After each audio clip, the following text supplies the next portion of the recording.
What's going on, everybody? Welcome back to GmiasWorld. Right now, I want to wish you guys a happy Easter and a happy Passover before we get into it. Today, all the Easter eggs were hatched, and for the most part, many of you guys are going to notice that if you kept the fantasy packs, that they were clear. And EA didn't let you know what was going to be inside of them, so they kind of got us with the way that we were trying to do that little thing where we're going to see, what's in the egg, so we kind of held the fantasy. It didn't really work like that. Everything was blank. I don't know if they're going to change that going forward, but it is what it is. What we're going to do right now, we're going to go ahead and take a look at the two players that were inside of some of the eggs that you guys were looking to do. The Julio Jones, right? We had to get rid of Randy Moss. Now, I want to go ahead and point out, Randy Moss, bro, I didn't raid sell him. Right now, he's just sitting on the back burner. He's just chilling right there and relaxing a little bit. And, pretty much what's going to happen is this. I'm going to tell you this right now. He's probably not going to be the guy that's going to be there for a while, even though no matter what it is, no matter what theme team he's on, he's a 99 speed. Obviously, it's late in the year, so people are going to be able to go ahead and take advantage of, the opportunity to put Julio on their team.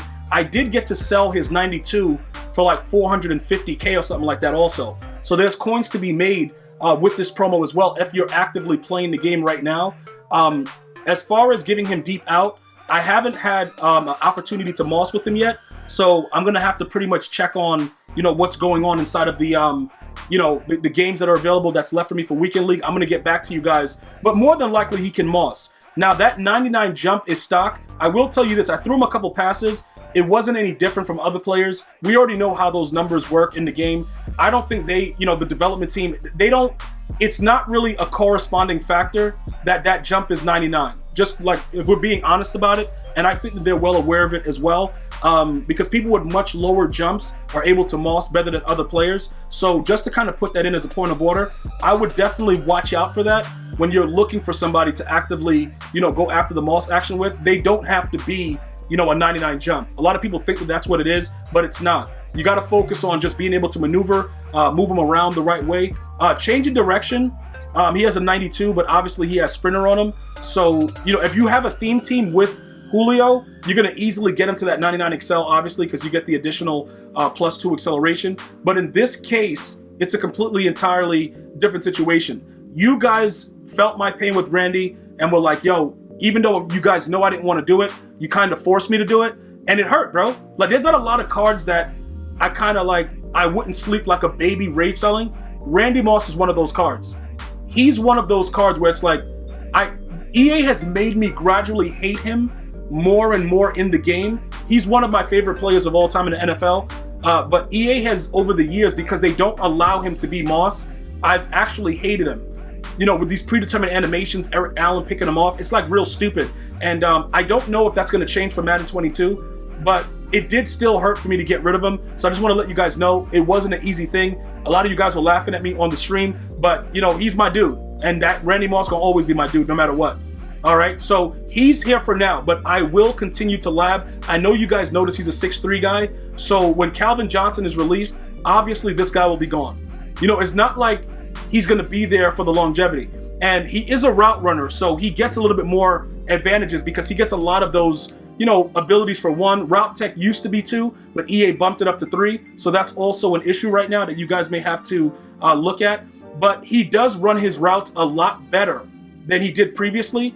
I don't know if you guys remember, earlier in the year, they had him built like a linebacker. He was really, really slow out of his cuts, and he really didn't do a lot. At this time right now, on the routes that I had him on, I was running the Ravens playbook. I was running that circle out of spread, and I had him on, put him on that crosser from the outside, different stuff like that. He was able to run it pretty solidly. I just don't know if he's going to be a guy that I keep, because Braylon Edwards, to be honest, is something special about Braylon Edwards. I don't know, I guess they'll probably nerf him when Calvin, drops or whatever, but there's something special about Braylon Edwards that I think you guys probably have to experience to kind of understand. That's why he's still here right now currently. Other than that, it is what it is. We did add Jeremy Shockey, but that's just for a different scenario. I'll talk to you guys about that a little bit later.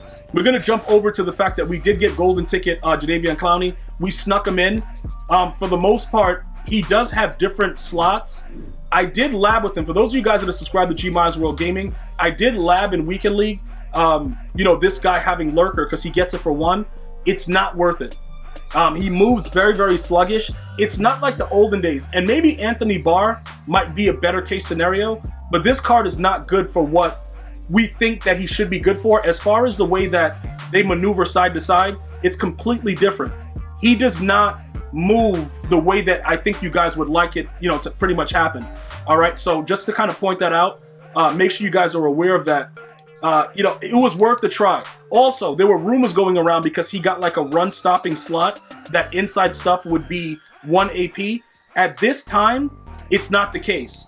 I had other people like inside stuff, bro. Yo, he gets it, whatever, inside stuff because of the ability slots. If you read his description, I believe it tells you that he does get like some run-stopping stuff. So the run-stopping middle linebackers get inside stuff for 1 AP, not the left outside and the right outside linebacker. So I'm just showing you in the slot so that if you guys are looking for something, it's not there. It's not going to be there. So pretty much I put edge threat elite on him and threw him out on the field. He played well. Is he special? It's like, yo, God, let me show you his numbers. Is he like a guy like, oh my God, I got to get the guy? I'm not going to go there. Also, remember, he is a golden ticket, so you can't put him into a power-up. It's similar to the way it was last year. They stand on their own ground. All right, that's just pretty much what it is. Oh, there it is right here. We can read the description. Ability slots: power rusher, run stopper, and pass coverage. So this is something that I need you guys to understand, right? It goes by the archetype. So many people assume because he had the run stopper that it would be 1. Now, I don't know if power rushers other than him, like, run stoppers that are outside linebackers get inside stuff for 1. Maybe like a Ted Hendricks. I don't know, but I just know for a fact that I was told that that would be the case, and it wasn't. So we looked at it, we figured it out, and that's what you guys need to know. You guys can also see the rest of the description. You guys can check it out on Twitter for more information. They're going to be releasing, the possibilities for you guys to be able to pull golden tickets. Similarly, in previous years, the dates and everything is going to be available for you on Twitter over there at EA Sports_MUT if you guys wanted to get that information. All right, so just so that we point that out, do not look for, don't look for anything that's kind of, iffy. As far as what his ability slots are, that is a W that he gets, Lurker, but I'm promising you this. The only thing that's good about it, and like really exciting, is that his dreads be flying around and going crazy. Similar to Palomalo. Like when he picks the ball, but he runs around like he has to take a dump. It's really, really bad. All right, guys? So you don't have to go too crazy with that, just so everybody understands, my point of view with it. But again, he rushes. He does a lot of things pretty well. Let's take a look at the numbers right now. 95 speed, 98 excel, 92 strength. Like that 99 power move and 99 finesse move, to be completely, just be completely honest with you guys, I don't know what that really does, because the abilities is what really count. So the ability situation and what's going on right now, if you put edge threat elite on any player, you're going to get that animation where they're getting off the tackle a lot faster than not. Just so that we're completely clear, that is what goes on. So if that's something that you're looking to get, you don't need a golden ticket. I just want to go ahead and let you guys understand that. I believe that that's very important to let you guys know as I, describe what's going on. And also the card art is, it hasn't loaded yet. It is Easter. Like I said, happy Passover, happy Easter. I don't know what the development team is doing. The MUT team, I don't know. But I know some of you guys will say, yo, what's up with that? That cover, what's going on? That's pretty much why it's like that. But getting back to that, it wouldn't be wise, in my opinion, to just put him out there without having abilities. Unless, some way, somehow, you have somebody else on the D-line with abilities, because EA intentionally does not let the players perform without abilities. So I just want to make sure that you guys are fully aware of that. That has already been tested. If you run something like, the meta defense, nickel 335 normal, audible down to 335 wide, if you run that, you will get sheds when you send 2 and send 3, and you don't need abilities for that. But if you're sending a rush like me, I pretty much blitz every down. So if you're sending a rush, you're going to need to have an ability on them. He will not react with that power move and that finesse move. So in all honesty, this is all a facade. This doesn't even exist. The numbers don't even matter. They should just not even give us attributes and just give us abilities.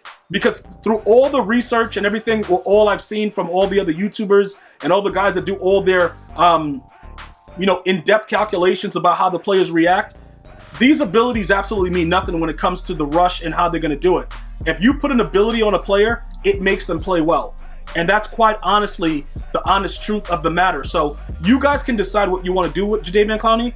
I'm going to use him a little bit more because he's a new card, and EA might make him, you know, they might cheat a little bit for him. You know, they might make him do certain things, but he's not that special of a card. I'm going to go more in depth into that situation, you know, speaking about it, because some of you guys were like, yo, bro, I really like the card. You know, what's going on with him? Should I get him? So this is just a little bit of insight into it. I'm going to go further into detail a little bit later about what's going on with him after I get a little bit more games in with him.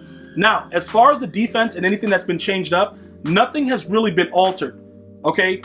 Defensively, I did take out Tremaine Edmonds to kind of make that guy be my lurker for a couple games, and it didn't really work out. And also, guys, don't do what I do. Don't lab in, you know, don't lab in Weekend League. It can really end like very, very badly for you. I did change my offensive playbook. I did a lot of different things because I want to start to open up what I want to do inside the game itself. So I did change up a few things, but again, I wouldn't recommend labbing in Weekend League. Usually we lab all weekend head-to-head, but I just got a little excited because I had, you know, a pretty sick defense and I wanted to go out there and see what was going on. So with all of that being said, right, Ronnie Lott, I took off his ability for one game. We labbed it, whatever. For those of you guys, like I said, that are subscribed to GmiasWorld Gaming, you will go ahead and see that stuff later. But for now, I need you guys to understand a few things. Make sure that you understand that the way that the defense is set up for double A gap, those inside stuffs are very, very important. So let me just go ahead and break that down for you real quick, because we are getting more viewers that are coming in and are asking questions about it. The two middle linebackers that have inside stuff, Tremaine Edmonds, and then we have the other guy. Where is he? McKinney. Now, you guys are still laughing about, yo, McKinney, yo, I don't know what's going on, you know, with the way that it is. McKinney's a monster. Also, Enforcer is an absolute joke. It's better for you to use strip specialist and just, you know, user the player and go for the strip than it is to have Enforcer. They completely nerfed Enforcer after what was going on last year with Pat Tillman in Madden 20. They had more than enough. They're like, yo, listen, it was way too many fumbles. They had too many complaints. So you'll notice that, you know, most quarterbacks are Iron Man, including Lamar Jackson. He'll just truck you for 6. Whoever he'll run into Palomalo head up in this game and just truck him for 6. It's disgusting, but it's something that the developers wanted, so it's there. So I want to point out the inside stuffs are still very important. Please take note of that. Do not think that it's okay to not have those guys in the middle, because they will run the ball on you and it will be a disaster. All right. So those are just some of the things I wanted to point out with it. It's still pretty early. We only played like 3 or 4 games with Jadeveon Clowney, so I will get back to you guys with that. But again, he has those different slots. You can experiment, figure out what you want to do. Go from there with that situation. Over on the side over here, we did add Jeremy Shockey because, you know, I throw to my tight ends a lot, and I need to have somebody else that can also be pretty good. So we have him out there with deep in, and you know, his numbers are pretty good. He's not an Uncle Vern, and as soon as we get somebody else that's bigger and faster, except for Darren Waller, because that card, Darren Waller is broken in Madden. He just doesn't animate for me. I don't know what it is. Dude, he just doesn't animate. So for now, Shockey will do. He's pretty solid for us, so we'll leave that the way that it is, you know, going forward. So everything else that's going on right now, it's not that big of a deal. We can figure it out as we go along, but I just wanted to make sure you guys know about the Julio and the golden ticket Jadeveon Clowney. Other than that, continue to enjoy your day. I have some additional content coming a little bit later where I dive into a little bit more things. Hopefully you guys will join me for that video and make a little bit of time in your day to spend with me. Thank you guys and girls so much. Continue to enjoy your holiday. Until next time. One love, y'all.